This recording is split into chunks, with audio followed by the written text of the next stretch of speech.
नमस्कार, स्वातीज रेसिपीमध्ये आपलं स्वागत आहे। आज आपण पान मोदक बनवूया।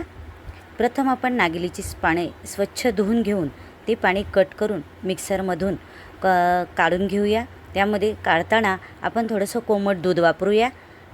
नंतर त्यामध्ये आपण कोकोनट टाकून त्यात मिल्क पावडर टाकूया। नंतर त्यामध्ये आपण डेसिकेटेड कोकोनट टाकून त्यात मिल्क पावडर टाकूया। नंतर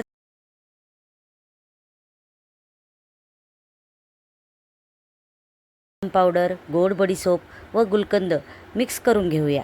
हे सर्व मिश्रण एकजीव झाल्यानंतर आपण मोदक मोल्डमध्ये भरायचे आहे।